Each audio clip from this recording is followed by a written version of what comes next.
ఒకరోజు మన ఆడవాళ్ళందరికీ కూడా వచ్చే ఇదే కదా ఈ కష్టము.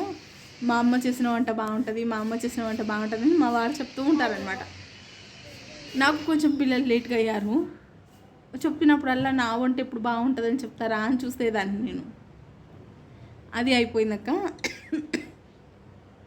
నా కొడుకు పెద్దగాయండు. అమ్మ ఈరోజు నీ వంట బాగుంది అన్నాడు. బాగుందమ్మా అని చెప్పేసి చూడు వాళ్ళ ఫ్రెండ్ అవునారా అట. బాగుందమ్మా అని చెప్తాడు. పుట్టినా బాగుందని చెప్తాడు. వాళ్ళ నాన్న వాడిని చూస్తాడు, నిజంగా బాగుందారా అని చెప్పాలి. అమ్మ కదా నాన్న చెప్పాలి అన్నాడు.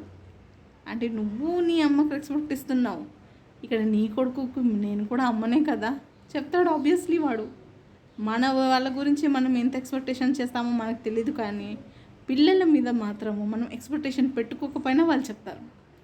అది అయితే నిజం. థ్యాంక్ యూ 100 సబ్స్క్రైబర్స్ చేసినందుకు, 100 దాంట్లో వెళ్ళినందుకు నాకు చాలా హ్యాపీగా ఉంది.